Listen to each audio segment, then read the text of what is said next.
E hoje, temos uma história de tirar o fôlego sobre como a vida de um homem, aparentemente tranquila e comum, foi virada do avesso. Nosso protagonista começou seu dia como qualquer outro, cheio de rotinas e responsabilidades. Mas, em um piscar de olhos, um detalhe que parecia insignificante trouxe à tona uma traição devastadora, mudando completamente o rumo de sua vida. Ao descobrir o que estava acontecendo dentro de sua própria casa, ele tomou uma decisão: a vingança não seria seu caminho, mas sim a resiliência e a reconstrução. Meu dia começou como qualquer outro dia. Acordei cedo, me arrumei, dei um beijo de despedida em Amélia enquanto ela ainda dormia e dirigi até meu trabalho na construção. Mas havia algo inesperado me esperando. Aquele dia normal se transformou em algo extraordinário.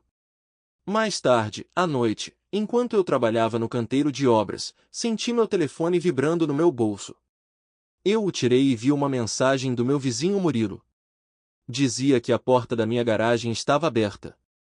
Achei estranho porque me lembro claramente de ter fechado ela. Agradeci a Murilo e pedi que ele fechasse, se não se importasse. Ele concordou e voltei ao trabalho. No entanto, não conseguia tirar a porta da garagem aberta da cabeça. Eu não sabia por quê, mas algo parecia um pouco estranho. Confiando em meus instintos, decidi almoçar cedo e dirigi de volta para casa. Conforme me aproximei de casa, minha frequência cardíaca começou a aumentar. Vi um carro desconhecido estacionado na minha garagem, um carro que eu nunca tinha visto antes. Naquele momento, uma sensação de enjoo tomou conta de mim. Estacionei minha caminhonete silenciosamente na rua e me aproximei da minha própria casa sem fazer barulho. Abri a porta lateral que dava para a garagem e, para minha surpresa, ela não estava trancada. A porta que dava para a garagem dentro da casa também não estava trancada. Enquanto eu andava pela casa sem usar meus sapatos, me deparei com a cena mais devastadora. Lá estava Emília, minha esposa, de 4, e um estranho a penetrando por trás. Os gemidos da minha esposa enchiam o quarto.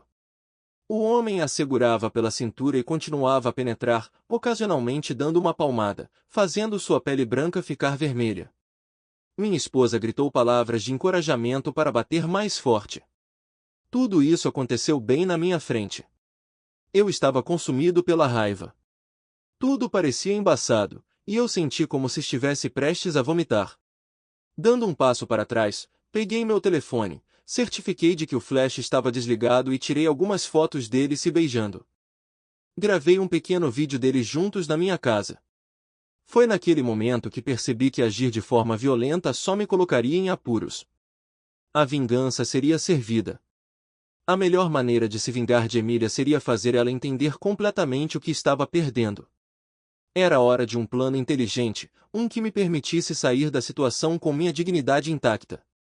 Depois de testemunhar o que fiz, tirei um momento para recuperar o fôlego. Eu silenciosamente me afastei da casa, meu coração pesado como um pedaço de chumbo, mas com um plano em mente. Decidi entrar em contato com um amigo advogado. Contei ao meu amigo advogado tudo o que tinha acontecido e busquei sua orientação. Como morávamos na Carolina do Norte, eu precisava de alguma evidência para potencialmente reduzir o valor da pensão alimentícia que eu poderia ter que pagar.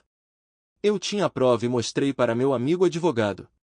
Embora ele não fosse um advogado de divórcio, ele me apontou a direção certa e me ajudou a entender os passos necessários para me proteger. Ele me forneceu as informações de contato de um advogado de divórcio altamente conceituado que poderia me ajudar. Segundo ele, ela era bem habilidosa. Quando me encontrei com o advogado de divórcio, não perdi tempo para expor todos os detalhes. Ela explicou que a Carolina do Norte era um estado sem culpa, mas a trapaça poderia impactar os pagamentos de pensão alimentícia para o cônjuge que recebesse o sustento. Trabalhamos na papelada necessária para o divórcio e discutimos nosso plano para seguir em frente. Emília não tinha ideia do que estava acontecendo. Poucos dias depois, meu advogado e eu combinamos de nos encontrar com Emília em um café local. Ela ficou surpresa ao me ver ali e a confusão encheu seus olhos arregalados quando ela perguntou para mim o que está acontecendo. Deslizei os papéis do divórcio pela mesa e a expressão de Emília mudou de confusão para choque, gaguejando. Ela disse que não estava entendendo o que estava acontecendo. Olhando para ela, meu coração doeu. Eu respondi a Emília que tinha visto ela com um homem. O rosto dela ficou pálido e eu pude ver que ela estava caindo na real, lágrimas escorriam pelo seu rosto enquanto ela se desculpava. Apesar da dor, eu sabia que minha decisão era certa. Por fim, Emília se recusou a assinar os papéis do divórcio. Naquela época, eu já tinha me mudado de casa e encontrado um pequeno apartamento para mim. Como a casa pertencia aos pais de Emília, eu não estava preocupado com esse aspecto. No dia seguinte ao recebimento dos papéis do divórcio, seus pais ofereceram apoio financeiro para que ela pudesse contratar seu próprio advogado. No entanto, os pais dela não sabiam por que eu estava me divorciando da filha deles e presumi que Emília também não contaria a eles. Então, decidi mostrar aos pais de Emília as fotos e o vídeo que tirei quando a peguei com aquele cara em nossa casa. Enviei um pacote para eles explicando por que eu estava me divorciando da filha deles. Cerca de 6 semanas depois, durante a audiência de divórcio, os pais dela não apareceram. Minha advogada me informou que ela tentaria pedir pensão alimentícia. Ela mencionou que era improvável que conseguisse, mas queria me manter informada. Depois de ouvir o que o advogado da minha esposa disse em seu nome, eles alegaram que eu não era um bom provedor e tinha sido mentalmente ofensivo no tribunal. Minha esposa continuou mentindo repetidamente. Em um ponto, o juiz a alertou para garantir a precisão de suas declarações porque mentir no tribunal poderia levar a problemas, o que ela estava fazendo. Felizmente, apresentamos as evidências ao juiz, e ele me concedeu o divórcio sem lhe dar nenhuma pensão alimentícia. O juiz me deu exatamente 30 dias para recuperar o restante dos meus pertences da casa. Eu só tinha algumas caixas restantes para coletar. Cerca de 3 meses após o divórcio, fiz arranjos para recuperar minhas coisas. Quando entrei na garagem, notei o mesmo carro que vi naquele dia estacionado ali. Ver o carro dele inicialmente doeu, mas o sentimento rapidamente desapareceu.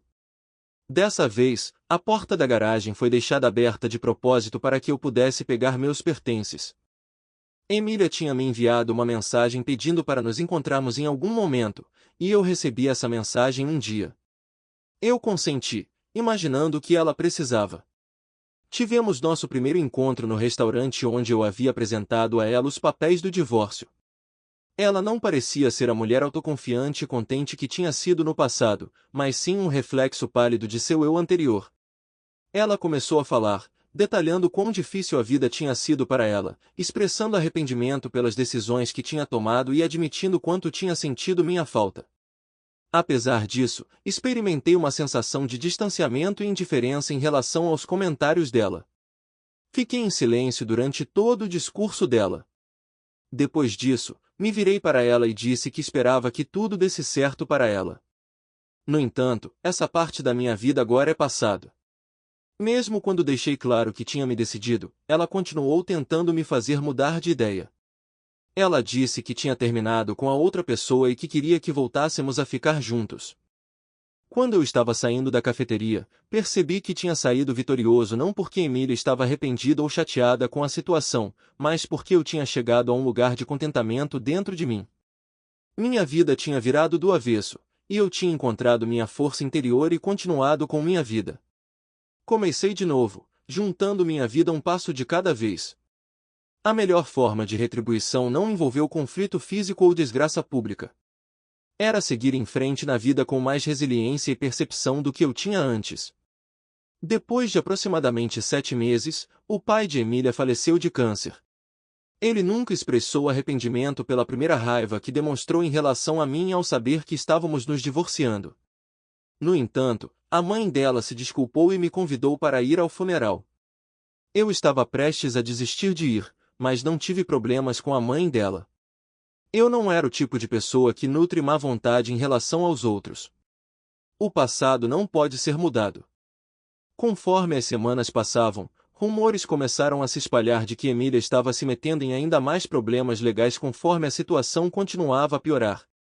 Ela foi presa por dirigir sob influência de álcool em um fim de semana, e seu parceiro atual estava envolvido em atividades ofensivas, incluindo o tráfico de pílulas da casa de sua mãe. Eu soube de tudo isso pois a mãe dela ainda entra em contato comigo de vez em quando. Embora nosso casamento tenha durado apenas 8 anos antes de terminar, e ela teria direito à pensão alimentícia por aproximadamente metade desse tempo, ela não o fez. No entanto, isso teve um efeito na conclusão a que se chegou. Eu realmente queria encontrar o outro cara e liberar um pouco de vapor nele. Meu advogado me aconselhou a não fazer isso. O que acharam dessa história? Deixe sua opinião nos comentários. Não esqueça de deixar o like, se inscrever no canal e ativar o sininho para acompanhar mais vídeos como esse. Até logo!